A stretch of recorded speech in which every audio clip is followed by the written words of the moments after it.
Hello, everybody. How are you doing tonight? My name is Alan, and it's that time once again.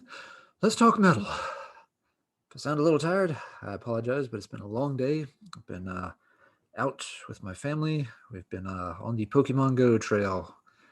Do you have any idea how many Swablues you can catch in one day? I do. It's a lot.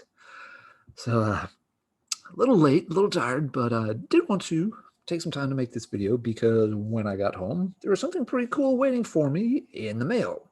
And I figured, yeah, let's throw the camera on, grab the mic, and have a little fun showing off what came in the mail.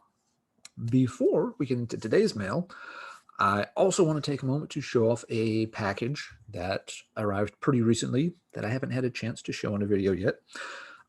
Old friend of mine, Matt, up in Michigan. We go back to our college days in the 1990s, where we first met up.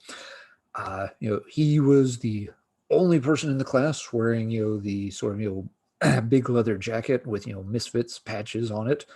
I was the only person in class who knew, hey, that's a Misfits patch. He's just like, yeah, you've heard of them? It's like, yeah, they always used the Crimson Ghost logo from the old, Republic cereal in the 1930s. He's just like, you're the only person I've ever met who knew that it was called the Crimson Ghost and that it used to be a movie. We got along pretty well from that point forward. But recently, Matt was doing a little spring cleaning, and back in the closet, found something that he contacted me about. It's like, hey, would you be interested in this? Because it's just kind of been in my closet for a long time, and I don't really have a use for it. I'm just like, that sounds awesome. So he boxed it up and sent me this.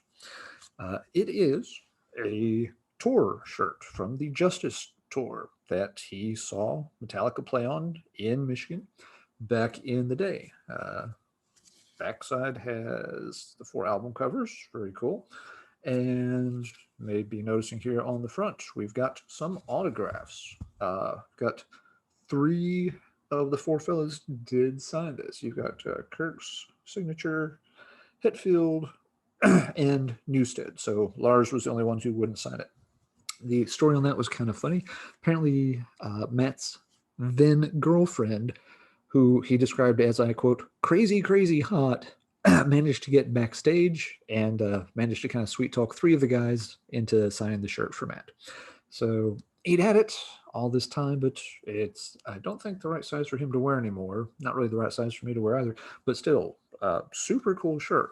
He's like, I don't have anything to do with it, and I feel bad for it sitting in the closet. You've got a pretty nice heavy metal man cave going there. You want it? I'm just like, absolutely. I will find a cool way to display that. So, Matt, thank you very much. It's really cool. I love it to death. And I've already got one of those like t-shirt display picture frame boxes. So in some future videos, you may see it on the wall back there behind me. Just got to find a good spot for it. But I did want to take a couple minutes to say thanks to Matt, give him a shout out. Again, we've known each other for close to 30 years now. He's introduced me to a lot of cool music over time, and I've hopefully done the same for him. Okay, now let's move on to what showed up in the mail today. Something that I've noticed about myself is right around this time of the year, kind of late mid spring, I often seem to end up doing a big record purchase. And there's not particularly a reason that should happen, but I think part of it is that I get really busy with work during the spring. Don't buy a whole lot. You're paying taxes. You've got other bills come due, and so I don't tend to buy a whole lot of stuff there, like in the sort of the March April timeframe. But then you get to like April May, and a lot of things are settling down a little bit. So like, oh, okay, maybe it's time to go spend a little money, pick up a few things for fun. And so recently I put in a CD order, started poking around, thinking about what I wanted to get. And of course, I made the horrible mistake of opening Discogs and looking at Discogs. And yeah, finding stuff on Discogs. Whoever thought that would happen? But got a bunch of stuff on Discogs. Shopping cart kept filling up because there's one vendor in particular who I've been getting some stuff from quite a bit, and figured it'd be worth doing a little box opening video here. But let's take a minute. Again, it's late. I don't have this set up quite the way I wanted to. So let me find the username. So I want to make sure I get it right and give him credit. because I've bought from this person a couple of times, and always has lots of cool stuff in his shop. Always ships really fast, always gets stuff in a few days. And the order comes from, wait for it, user is Heavy Metal Museum. He's up in Pennsylvania. I think his name is Gary, if I'm remembering right. Sorry if I'm not. But yeah, Heavy Metal Museum on Discogs. Always has a very good selection of stuff. In particular, he tends to get a lot of CDs from some overseas labels that don't always get really good distribution in the United States. Things like Cult Metal Classics or Battle Cry, you know, those kind of labels. This guy always seems to have that stuff stocked. All his stuff is like new. It's always, you know, brand new condition, very nice. You know, the prices are fair, absolutely. So I was looking for one thing. Noticed he had. It's like, oh, okay. It's like, huh. I wonder what else he's got. Never ask yourself that. Just don't look unless you're looking to spend some money, because we all know what's going to happen to us. You're going to keep adding and adding and adding to the cart. And I did, and the cart got way too big. So I had to take a few things off so that at the end of the day, I ended up with only 13 CDs in my cart. So I was like, well, to hell with it. I haven't bought anything for a couple of months. Sure, let's go ahead. And so, when we got back from our giant Pokemon hunt today, the box is sitting on the front porch. And then, you know, kid's like, Daddy, there's a package. Is it for me? I'm just like, I don't know. It's not for me. It's much too big. Like, is it for you, honey? Wife is like, no, I don't have anything ordered. She's like, you sure that's not your CD box? I'm just like, it couldn't be that big, could it? She's like, didn't you say you ordered 13 CDs? I'm just like, yeah. And oh, yeah, you can't fit 13 CDs in a little bubble envelope, can you? Like I said, we'd been out in the sun catching Pokemon for several hours at that point. Brain not fully functioning. So we've got a little unboxing of 13 CDs from Heavy Metal Museum to do here. And I don't think I mentioned it before, but the fellow behind Heavy Metal Museum is tied into Heaven and Hell Records label. So you may have picked up some of their releases over time. At least one of their releases is in the stack we're about to go through. Now, I've already opened the box. Nobody wants to sit here and watch me cut through layers of tape for several minutes. So, oh, magic. I've pulled things out of the box. And let's see what I bought. These are just in random order as they came out of the box. And oh, good. I get to start with the really, really embarrassing one.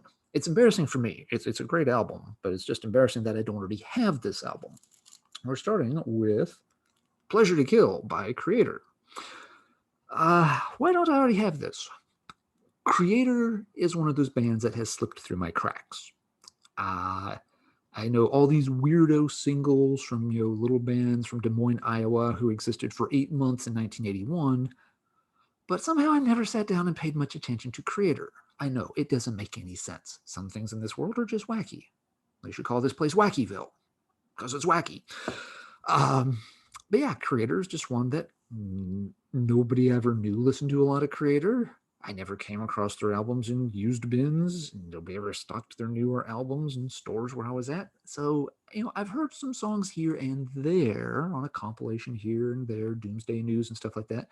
And so I was kind of like, that sounds okay. I'll probably follow up on them one day, sooner or later.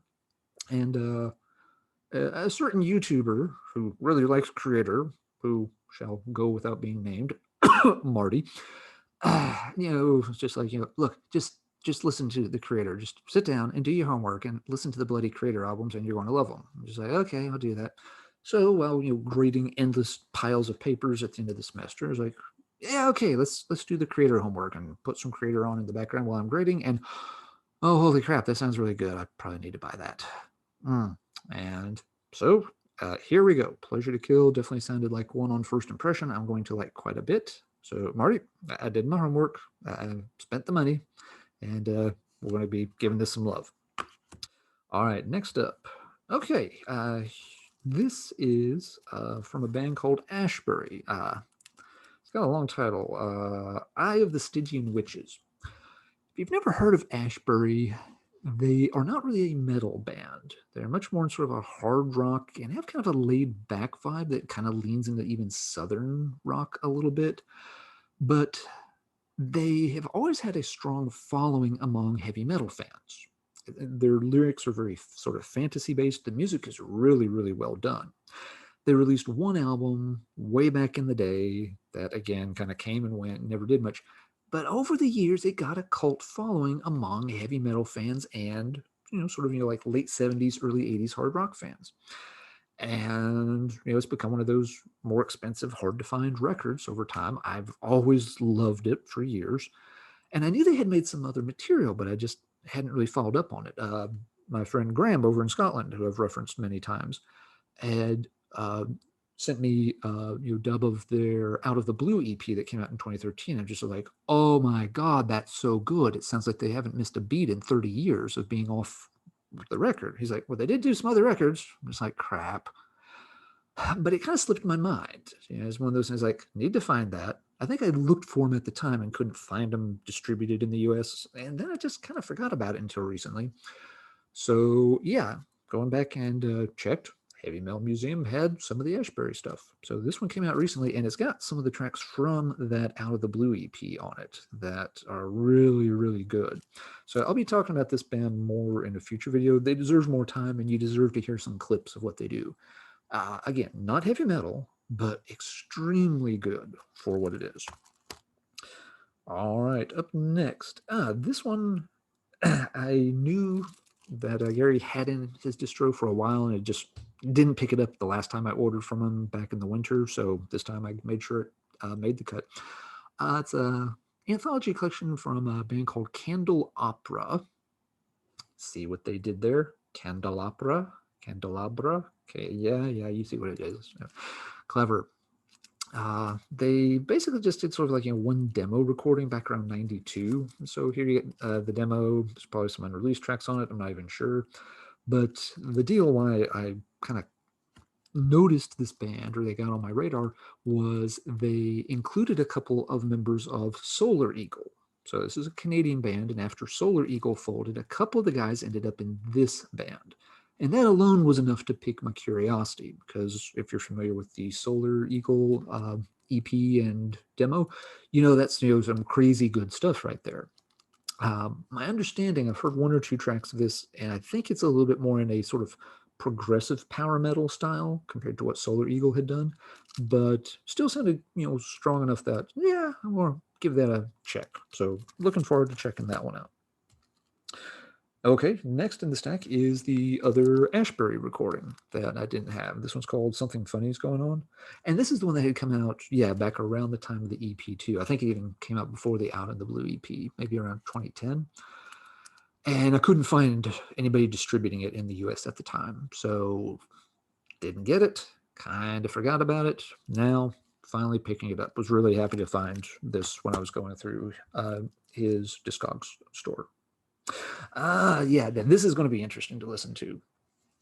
This is on Heaven and Hell Records. So again, the label tied to Heavy Metal Museum.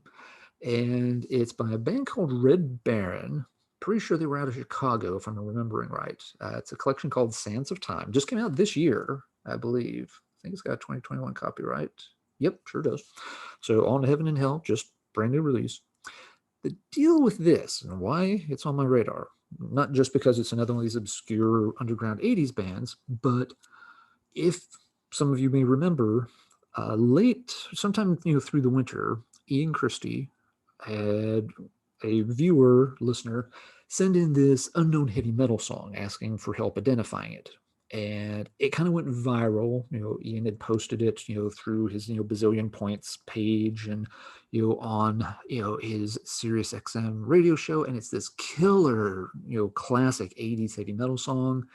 And to my knowledge, nobody has been able to identify the freaking band yet. There was a day or two there where a lot of people zeroed in on this band, thinking that this was the act because they were from Chicago and people were thinking that maybe it had a Chicago sound. And it sounded like the title of the song would be King of the Hill. And well, this surfaced as an old demo from the right time, the right place that had a song called King of the Hill. But once folks got to hear it, it was just like, no, that's not the song. oh, but that's a really good song too. Who's this band? And so apparently, Heaven and Hell Records, got things moving really quick to talk to these guys and get some of their stuff put out in a nice new reissue. So yeah, this isn't the mystery band, sadly, but if other tracks on here are like the King of the Hill track that got circulated, this is going to be pretty good too. So very interested to see what those guys sound like. All right, we're not quite halfway through the stack. Whew. Tired. But cool metal here, so we shall keep going. We shall endeavor to persevere. Next up, this I've been wanting for a while, so I was really glad he had this in stock. Riot City, Burn the Night. This is one of the best new wave of traditional heavy metal albums to come out in recent years. Another Canadian band, killer album, very powerful, screaming stuff. This was another one I just hadn't found anyone distributing it in the US for a reasonable price. And I saw he had it and sent him a question just to check. It was something, there was a little something odd in the listing. It was just like, just checking, what does this mean? He's like, oh, that was just a typo, no problem. Got back to me literally within a couple of hours. His emails are always real fast. So yeah, it's just like, okay, that's going in the cart for sure. Nice to have this on CD. I bought it, paid for it on download when it came out, and it's good enough to warrant buying again. Absolutely. Gotta love kind of, the retro Judas Priest cover there. It doesn't hurt matters any, but this is real strong stuff. All right, up next is another one that Marty over on Marty Worm had recommended, and I've checked it out a little bit on YouTube, enough to know that, yeah, probably need to hear that. It is Sadus with Chemical Exposure. This is the epitome of one of those bands that I always heard about back in the day, but kind of like Crater, I never came across any of their stuff. Never found anybody who listened to them. Never had anybody who had something that I could borrow. It never quite made the cut when I was doing tape trading. If somebody had it on their list, and Marty's been on this album. It's one of his favorites, and I've read Marty's reviews and chatted with Marty enough over the years to know that if he likes it that much, I need to check it out, because probably 8 times out of 10 I'm going to agree with him. So yeah, I played a little bit of this on YouTube. It's like, oh yeah, that's good. More money, thanks Marty. Stop recommending albums, Marty. My wallet can only handle so much. But yeah, again, this wasn't something I was looking for until I already had a couple other things in the cart, and I got to that stage of, well, let's see what else he's got in stock right now. Oh, he's got that. Oh, that's a fair price for that. Add it to the order for sure. Next up, what I'm very excited to get, because kind of like Riot City, this thing has been dogging me for a couple of years now, trying to find somebody distributing it in the US. It's the most recent Storm Warrior album. You may have heard me and or Marty geek out about these guys. Their early stuff is dead on Walls of Jericho worship. It should have, their first album should just be called Walls of Jericho Part 2, literally featuring guest vocals by Kai Hansen, for crying out loud. It's glorious because there was only one album that Halloween did in that style before moving on. And so even though Storm Warrior was very much sort of just a copycat of that, it was kind of nice because nobody had ever copycatted Walls of Jericho, including Halloween themselves. Now, over subsequent albums, Storm Warriors branched out a little bit more. Some of their stuff, leans a little bit more towards like Running Wild or other, very typical German traditional power speed metal sounds. I've got all their albums. This is album number 6, I believe. They're always good, always quality stuff. I was lucky enough to see these guys play Prog Power in Atlanta 10 years ago, 9 years ago. I don't know, a decade or so ago. They were really good. Been trying to get this ever since it came out, and nobody in the US was distributing it. Or if you found it, somebody might have it, and they wanted, $39.99, and it was going to, be like 6 weeks shipping. Just like, no, I'm not doing that for a brand new release. So, yep, it's there. It's in the shop. It's a fair price. Yes, please. Thank you, sir. May I have another? Oh, I may have another because there's still a whole bunch in the stack here. Next up, Corner, Punishment for Decadence. Nothing fancy here. I had this on vinyl once upon a time, and a bunch of crazy stuff and things happened, and I don't have a hard copy of it, so figured it was time to get a new hard copy of it. I do. While I like this cover, I do kind of wish it had the Reaper playing the violin with the bones and stuff. It's just a cool image, but yeah, this one's okay. Price is right. It's another one that you don't see a lot of people distribute in the U.S. or certainly not for a reasonable price. So, yep. Hey, the cart's this full. What's one more going to hurt, really? And of course, it's a really, really solid album. Okay, next up is another new wave of traditional heavy metal band, Canada's Traveller, with Termination Shock, which is their second album. I've only heard a few songs off of this one. This was a band that one of my students got me aware of a few years ago. In any given semester, I'm probably going to have at least one student out of 400. Yeah, I teach a lot of students.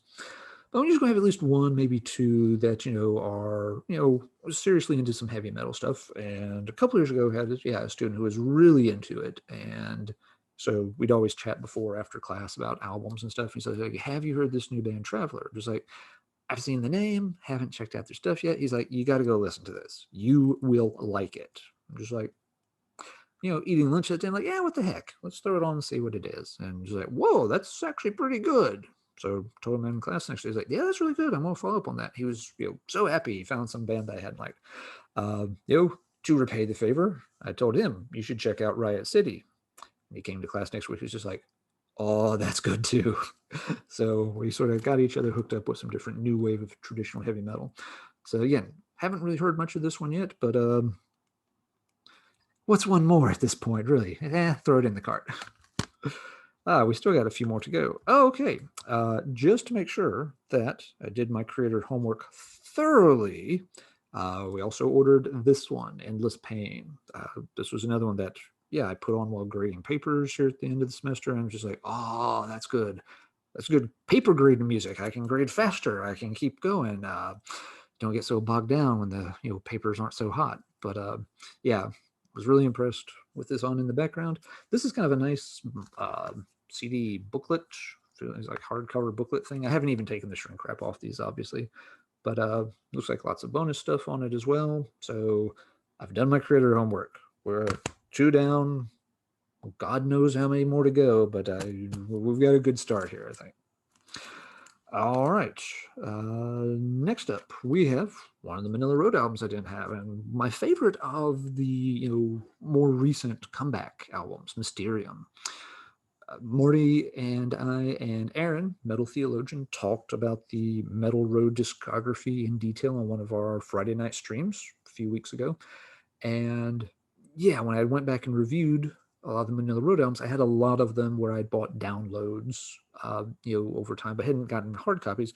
And Mysterium was always one I was like, that one is really good. That one kind of stood out to me. They'd had a couple of lineup changes between the previous album and this one. I thought maybe injected a little extra energy into the band. And compared to some of the other albums from this era, this one, there are fewer songs that tend to drag on and slow down. That's Manila Road's good at doing that kind of thing, but over the course of an album, having too many of those 8, 9, 11-minute songs that want to go at this very slow and steady pace can wear on you, and Mysterium doesn't do that. So was like, that's that's my favorite one, and I don't have it. Add it to the cart. All right, that's 12. One to grow on. Baker's dozen, whatever.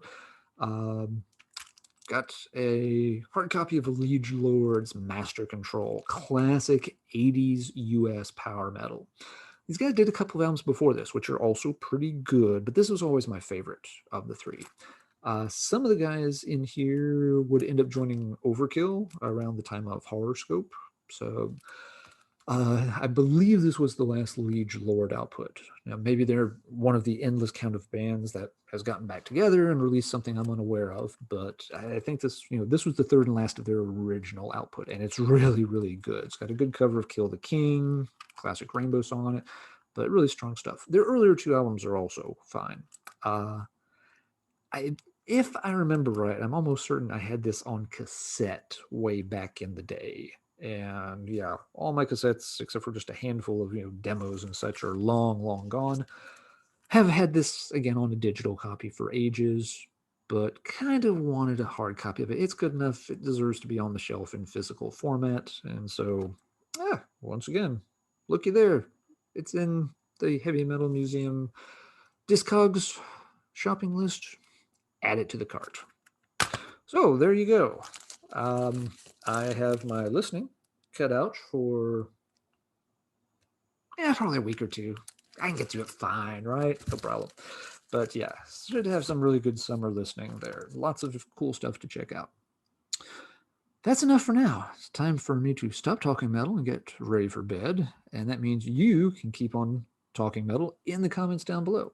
What kind of cool stuff have you picked up lately that you're really excited about? Or what have you got that you're waiting on in the mail? Anything here in the stacks strike you as a, ooh, didn't know about that. I'll have to check that out. Or a, ah, man, you messed up. You got the wrong Creator album. You needed to get Extreme Aggression or something first. These were the two I'd heard on YouTube a bit. I started at the beginning of the discography. I liked them. I bought them. Did I mess up? Time will tell. I don't think I messed up. They sound pretty good. But by all means, leave a comment below and we'll keep talking there. Until next time, I'm going to get some sleep. You remember to keep banging your head.